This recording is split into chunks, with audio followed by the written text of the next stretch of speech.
Hello student, welcome in today's class. Today we have to move further and have to see a very beautiful poem entitled Fire and Ice. Had been composed by Robert Frost. Robert Frost, who was born in 1874 and died in 1963 in America.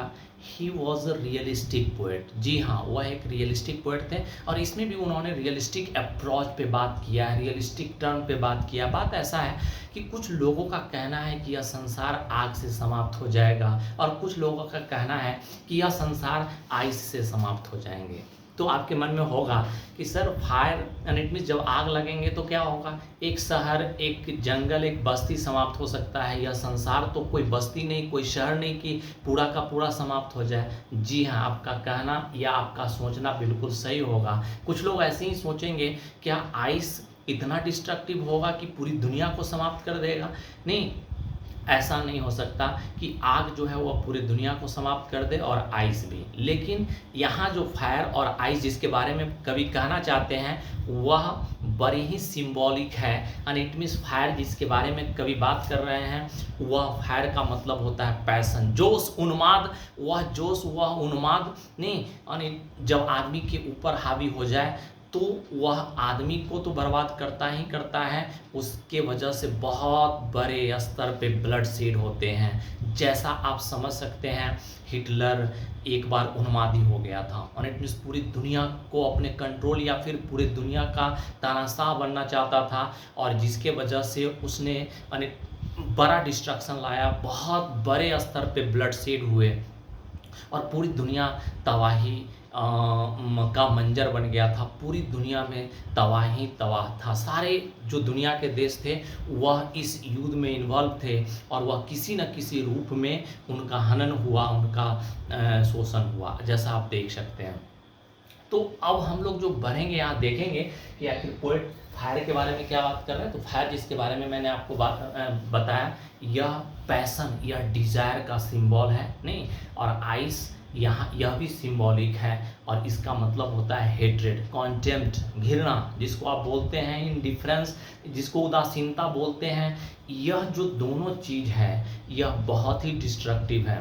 अगर आपके अंदर उन्माद हो जाए, आपके अंदर passion हो जाए पैसा कमाने का, आपके अंदर उन्माद हो जाए किसी पॉलिटिकल पावर को गेन करने का, नहीं, तब वह उन्मादी व्यक्ति यह नहीं सोचता है कि मेरे द्वारा उठाए गए कदम से कितना बड़ा डिस्ट्रक्शन या डिमोलिशन होगा, और वह आगे बढ़ते जाता है, आगे बढ़ते जाता है और इस तरह से संसार में बड़ा डिस्ट्रक्शन लाता है। संसार बर्बाद होने के कगार पे, इट मीन्स बर्बादी के कगार पे आ जाता है। तो डियर स्टूडेंट, अब आप समझ गए होंगे कि फायर का मतलब क्या है। फायर का मतलब वह कोई जलता हुआ आग का टुकड़ा नहीं, जलता हुआ कोई लकड़ी नहीं, और आइस का मतलब कोई बर्फ का खंड नहीं या कोई बर्फ नहीं। यहाँ फायर का मतलब पैशन, यहाँ फायर का मतलब नहीं डिज़ायर, यहाँ फायर का जो आप अर्थ देख रहे हैं वह महत्वाकांक्षी होना है जैसा दिखाया गया है, जबकि आइस का मतलब घृणा है, नफरत है, उदासीनता है। यह दोनों जो भाव है वह मानव के मन में है और यह जिसके मन में होगा उसको भी डिमोलिश करेगा, डिस्ट्रक्ट करेगा और पूरे दुनिया के डिस्ट्रक्शन या डिमोलिशन का वजह बनेगा। तो डियर स्टूडेंट, अब हम लोग बढ़ते हैं आगे और इस पोएम को लाइन बाय लाइन देख लेते हैं। तो देखिए, लिखा है कि some say the world will end in fire। कुछ लोग कहते हैं कि संसार आग से समाप्त हो जाएगा, तो कुछ लोग कहते हैं कि बर्फ से समाप्त हो जाएगा। From what I have tasted of desire। लेकिन पोएट का कहना है कि मैंने जितना इच्छा को परखा है, डिजायर को परखा है, नहीं, I hold with those who favour fire. मैं उन लोगों के साथ हूं जिसने यह कहा है कि यह संसार आग से समाप्त हो जाएंगे। मतलब देखिए, एंड इट मीन्स देखो, फायर जो देख रहे हो यह इच्छा का सिंबल है। It means fire is the symbol of desire, passion, no, willingness, as you know. तो पोएट का कहना है कि मैंने जितना इच्छा को परखा है, जितना डिजायर, जितना पैशन को परखा है, नहीं, तो मैं उन लोगों के साथ हूं जिसने यह कहा है कि यह संसार पैशन से नहीं, इट मीन्स पैशन से समाप्त हो जाएंगे। विलिंगनेस, वह विलिंगनेस जो कि किसी पावर को प्राप्त करने का हो, and it means love gain करने का हो, नहीं, वह विलिंगनेस किसी भी चीज़ का हो सकता है, लेकिन जब वो एक्सट्रीम हो जाए तो वह डिस्ट्रक्टिव हो जाता है।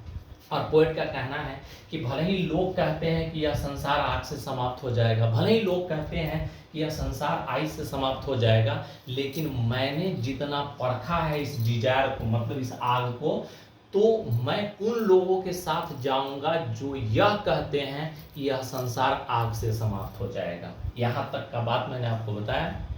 और अब आगे देखेंगे, आगे लिखा हुआ है बट इफ इट जो है वह वर्ल्ड के लिए यूज किया गया है, तो यह इट आपको ऑब्जेक्टिव क्वेश्चन पूछेंगे कि it refers to the world, आप देख रहे हो, तो देखोगे but if it had to perish twice, बोले पोएट का कहना है कि अगर यह संसार दोबारा समाप्त होता है, नहीं, तो I think, and it means poet का सोचना है, I know enough of the head, कहते हैं कि मैं इस नफरत के बारे में, एंड इट मीन्स यह नफरत भी कोई कम नहीं, यह भी पर्याप्त है। इनफ जैसा आप देख रहे हो, तो इस नफरत को भी मैं पर्याप्त मानता हूँ संसार के समाप्ति के लिए।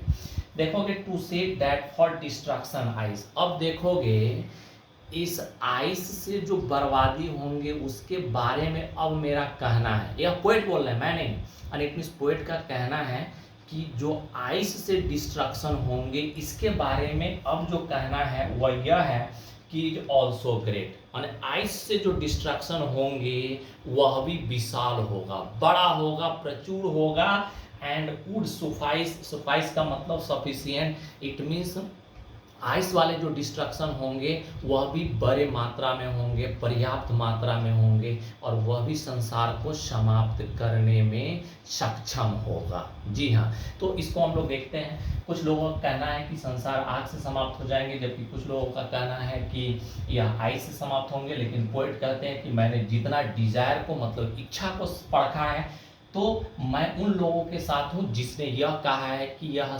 संसार जो है वह पैशन से, डिजायर से समाप्त हो जाएंगे। जैसा कि मैंने आपको बताया कि fire is the symbol of desire ना, and it means strong willingness है, जी नो, पैशन है, जी नो, तो पैशन का सिंबल है। फिर पोएट का कहना है कि देखो अगर संसार दूसरी बार समाप्त होता है तो यह हेट, यह जो नफरत, यह उदासीनता जो कि सिंबल है आइस का, नहीं, यह भी कोई कम नहीं, यह भी पर्याप्त है, और यह भी संसार में उतना ही बड़ा डिस्ट्रक्शन ला सकता है, नहीं, और वह भी उतना ही पर्याप्त है जितना कि यह फायर जो देख रहे हैं, ऐसा है। तो डियर स्टूडेंट, यह थे लाइन बाय लाइन समरी जिसको मैंने आपको बताया, लेकिन हम लोग कुछ और भी टर्म पे बात कर लेते हैं, ठीक है ना। तो हम लोग फिगर्स ऑफ स्पीच पे बात कर लेते हैं, देखेंगे डियर स्टूडेंट। अभी जो लाइन आप देखोगे तो इसमें कुछ टर्म है, जैसे सम सीज। एलिट्रेशन क्या होता है? तो एलिट्रेशन जो होते हैं वह साउंड का रिपीटेशन होता है, और it means repetition of sound is used by the poet to make the line rhythmic. अब देखेंगे शम में से में देखोगे से, तो श वैसे ही देखोगे हम लिखते हैं वर्ड, देखोगे वर्ल्ड बिल, वो नहीं, ऐसे ही देखते हैं हम लोग, तो फेवर फॉर फायर फॉर, तो इट मीन्स यहाँ भी देखोगे शम शे, श वो नहीं, और इधर हम देखते हैं फॉ, और इट मीन्स यह रिपीटेशन ऑफ साउंड है स का, वैसे ही रिपीटेशन ऑफ साउंड है व का, और जैसा मैं बताया कि जब साउंड रिपीट करता है तो एलिट्रेशन कहलाता है, तो इसमें एलिट्रेशन है, इसमें एलिट्रेशन है, एलिट्रेशन है, यहाँ एलिट्रेशन है, तो एलिट्रेशन आप समझ गए हैं, रिपीटेशन ऑफ साउंड। अब हम लोग आगे बढ़ते हैं और देखते हैं इसमें सिंबल यूज किया गया है, सिंबॉलिक पोएम है, और वह सिंबल क्या है? तो फायर देख रहे हो, फायर जो है वह सिंबल है डिजायर का, फायर जो है सिंबल है विलिंगनेस का, फायर जो है सिंबल है पैशन का। तो आपको याद रखना है यहाँ पे fire is the symbol of desire, no, desire आप देख रहे हो, पैशन देख रहे हो, और विलिंगनेस देख रहे हो, यह